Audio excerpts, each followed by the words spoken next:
दोस्तों नमस्कार, स्वागत है आप सभी का online data first YouTube channel पर। इस वीडियो में हम बात करेंगे उत्तर प्रदेश में नायब तहसीलदार भर्ती के विज्ञापन के बारे में। क्योंकि उत्तर प्रदेश के अंदर किसी भी भर्ती संबंधित कोई भी जानकारी होती है आप सभी को ऑनलाइन डेटा फर्स्ट चैनल के माध्यम से दे दी जाती है। तो वीडियो को आप लाइक कर दें, साथ ही शेयर कर दें और चैनल को सब्सक्राइब कर लें, जिससे कि जानकारी आप सभी को ऑनलाइन डेटा फर्स्ट चैनल के माध्यम से सबसे पहले मिलती है। चलिए दोस्तों वीडियो शुरू करते हैं। आज ही सुबह के समाचार पत्रों में आपको जानकारी देखने के लिए मिली थी। कई न्यूज़ एजेंसी के माध्यम से, प्रिंट मीडिया के माध्यम से बताया गया था कि नायब तहसीलदारों के लगभग 107 पदों पर आपको जो भर्तियां हैं वो देखने के लिए मिलेंगी, जिसके बारे में नीचे जानकारी लिखी हुई है। इसी को लेकर आगे बताया गया था कि अगर बात की राज्य सरकार के अंदर नायब तहसीलदारों के 107 पदों पर जल्द भर्ती करने जा रही है। राजस्व विभाग ने इसके लिए उत्तर प्रदेश लोक सेवा आयोग को प्रस्ताव भेज दिया है। जल्दी खाली होने वाले करीब 20 और पदों के लिए प्रस्ताव भेजा जाएगा। लगभग 127 पदों पर आपको ये भर्ती देखने के लिए मिलेगी। अब सवाल ये था कि 127 पदों पर ये जो भर्ती आने वाली है, इसका विज्ञापन कब जारी होगा, अगर विज्ञापन जारी होगा तो कितने पदों पर जारी होगा, किस प्रकार ये भर्ती देखने के लिए मिलेगी, क्या इसका प्रारूप रहेगा, परीक्षा, इसके अलावा पैटर्न क्या होता है, कैसे नायब तहसीलदारों की भर्ती होगी, और भी बहुत सारे ऐसे कन्फ्यूजन थे जिसको लेकर लगातार अभ्यर्थी परेशान थे। इस वीडियो के माध्यम से एक एक जानकारी मैं आपकी क्लियर करूंगा। बस शर्त है कि आप वीडियो को पूरा देखें और वीडियो को लाइक कर दें अगर आपको पसंद आए तो, साथ ही शेयर करके चैनल को सब्सक्राइब कर लें। क्योंकि अगर आप चैनल को सब्सक्राइब नहीं करते तो आपका नुकसान ये है कि आपको जो सटीक जानकारियाँ होंगी वो नहीं मिलेंगी, क्योंकि फेक जानकारियाँ तो बाज़ार में बहुत सारी मिल रही हैं। चलिए शुरू करते हैं। तो हमारा मुद्दा ये था कि नायब तहसीलदारों की भर्ती कैसे होती है, और अगर भर्ती होती है तो कब तक होगी, कौन कौन आवेदन कर सकेगा, क्योंकि बहुत सारी कन्फ्यूजन है। चलिए मैं आपको बता दूं, नायब तहसीलदारों की भर्ती आज से पहले भी हुई है। ऐसा नहीं है कि पहली बार ये भर्ती हो रही है, और ये भर्ती हमेशा उत्तर प्रदेश लोक सेवा आयोग से ही होती है। क्या नायब तहसीलदार भर्ती के लिए अलग से विज्ञापन जारी होगा? तो यहाँ पे मेरे पास एक विज्ञापन है, उसके माध्यम से मैं आपको जानकारी देना चाहूँगा। नीचे आप सभी के सामने बहुत सारी पोस्ट देखने के लिए मिलेंगी। डिप्टी कलेक्टर, पुलिस उपाध्यक्ष, खंड विकास अधिकारी, सहायक संभागीय परिवहन अधिकारी, असिस्टेंट कमिश्नर, और भी बिला बिला बिला आप सभी के सामने जो पोस्ट हैं वो लिखी हुई हैं। इन सभी पोस्ट के लिए जो भर्ती है वो उत्तर प्रदेश लोक सेवा आयोग के माध्यम से होती है, और उसी भर्ती के साथ में नायब तहसीलदार की भी भर्ती होती है, जैसा कि मैं आप सभी को यहाँ से दिखाना भी चाहूँगा। अगर आप यहाँ पे देख पाएँ हाईलाइट वाली जगह को, तो यहाँ पे आप सभी के सामने लिखा हुआ है कि जिला पिछड़ा वर्ग कल्याण अधिकारी नायब तहसीलदार, ये जो पोस्ट है इसी पोस्ट की यहाँ पे आजकल समाचार पत्रों में बात की जा रही है। और जो भी वैकेंसी 107 या 127 पदों पर आने वाली है वो इसी वैकेंसी के साथ आपको जोड़कर देखने के लिए मिलेगी। इसका कोई अलग से विज्ञापन जारी नहीं होगा, इस बात को आप ध्यान रखें। तो 107 पदों पर नायब तहसीलदारों की भर्ती होने वाली है। अभी विज्ञापन कौन सा है वो मैं आप सभी को यहाँ से दिखा दूँ। यह विज्ञापन है आप सभी के सामने PCS 2022 का नोटिफिकेशन। यहाँ पे लिखा हुआ है कि 16/3/2022 को आपके जो आवेदन है वो शुरू किए गए थे। उस समय भी नायब तहसीलदारों की भर्ती देखने के लिए मिली थी। उसके अंदर होता क्या है मैं आपको बता दूं, PCS का नोटिफिकेशन जारी होता है, उसके अंदर आप सभी की परीक्षाएं होती हैं। परीक्षाएं हो जाने के बाद सारी प्रक्रिया पूरी होती हैं, तब आप सभी से प्रेफरेंस मांगी जाती है। और जब आप प्रेफरेंस देते हैं उसके बाद में आपकी जो प्रेफरेंस के आधार पे आपकी यहाँ से जॉब लगती है। लेकिन उस समय पर क्या होता है कि यहाँ पे जो पदों की संख्या है वो हर एक के अंदर अलग अलग होती है, और सिर्फ नायब तहसीलदार कोई अच्छी पोस्ट के अलावा इससे भी अच्छी हमें जो पोस्ट हैं वो देखने के लिए मिलती हैं।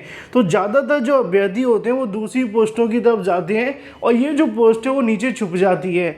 आमतौर पर अगर मैं एक अभ्यर्थी के तौर पर आपको बताना चाहूँ तो यहाँ पे जो अभ्यर्थी इसको प्रेफरेंस में रखते हैं, 7वें या 8वें नंबर पर रखते हैं। कई बार बहुत सारे अभ्यर्थी इस बात को भूल भी जाते हैं। यहाँ पे आप सभी को देखने के लिए मिल जाएगा पहले नंबर पे डिप्टी कलेक्टर की आती है, तो ज़्यादातर लोग इसी को प्रेफरेंस देने की कोशिश करते हैं। इसके अलावा और भी बहुत सारी अच्छी पोस्ट हैं, लेकिन जो नायब तहसीलदार है वो आपको नीचे देखने के लिए मिलती है, और आमतौर पर अभ्यर्थी इसको अपनी या 5वीं 6वीं या 7वीं पोस्ट पर देखने के लिए मिल जाती है। अब जिसकी फर्स्ट पोस्ट आएगी या फिर जिसकी फर्स्ट या सेकंड होगी, ज़रूरी तो नहीं कि उसको यहाँ पे पहली प्रेफरेंस वाला ही सब कुछ मिल जाएगा, है ना। तो यही चीज़ें आप सभी के सामने मैटर करती हैं। तो ये बात आप ध्यान रखें कि जो नायब तहसीलदार की भर्ती होती है वो यूपीपीएससी के माध्यम से होती है और पीसीएस के थ्रू आपकी जो वैकेंसी वो निकाली जाती है। अब जो पीसीएस की योग्यताएं होंगी वही आप सभी के लिए महत्वपूर्ण है।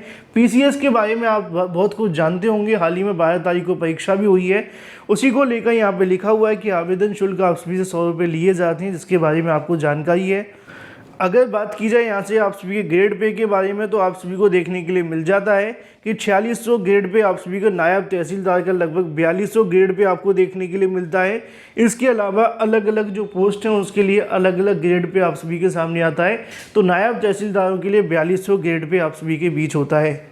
यहाँ पे आ जाती हैं शैक्षिक योग्यताएं। सम्मिलित राज्य प्रवर अधीनस्थ सेवा परीक्षा सम्मिलित पदों के लिए आवेदन पत्र स्वीकार किए जाने की अंतिम तिथि तक अभ्यर्थी को भारत के विधि द्वारा स्थापित किसी मान्यता प्राप्त विश्वविद्यालय की स्नातक उपाधि अवश्य धारित करनी चाहिए। इसका उल्लेख अभ्यर्थी अपने ऑनलाइन आवेदन के स्तंभ में करेगा, जिसकी जानकारी आप सभी के सामने है।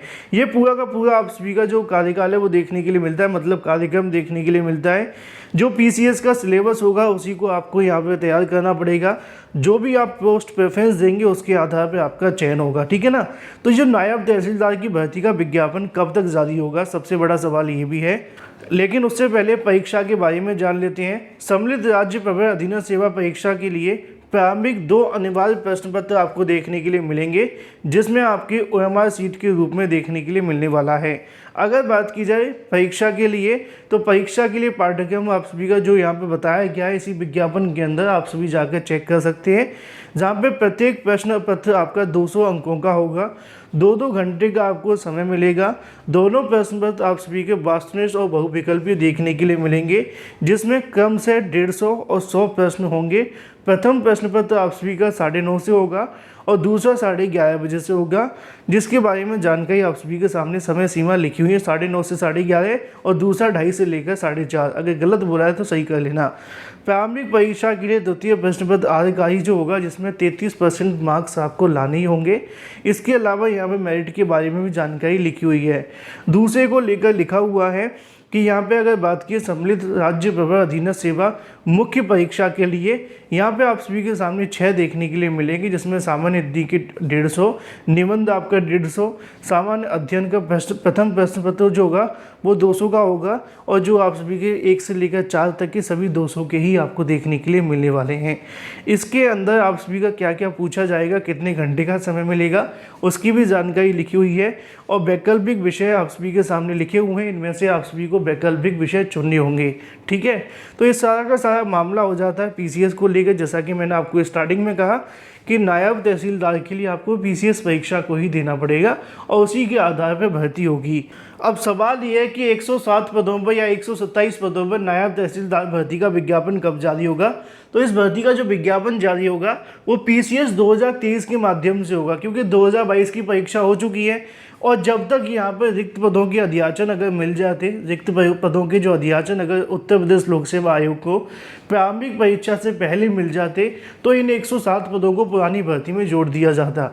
चूँकि प्रारंभिक परीक्षा हो चुकी है, अब ये जो पद हैं वो कैरी फॉरवर्ड नहीं किए जाए, मतलब कैरी फॉरवर्ड हो जाएंगे नई भर्ती के लिए। और जो नई भर्ती का विज्ञापन जारी होगा पीसीएस 2023 का, उसी से आपके 107 या 127 पदों पर नायब तहसीलदारों की भर्ती होगी। तो इतनी जल्दी भर्ती नहीं आएगी, थोड़ा सा आपको इंतज़ार करना पड़ेगा। जैसे ही पीसीएस 2022 थोड़ी सी अंत तक पहुंचेगी, उसके बाद में पीसीएस 2022 का नोटिफिकेशन जारी हो जाएगा। मुझे उम्मीद है कि मैंने आपके सभी सवालों के जवाब दे दिए होंगे। अगर आपके मन में अभी भी कोई सवाल है तो कमेंट करके पूछ सकते हैं। फिलहाल इस वीडियो के माध्यम से इतना ही।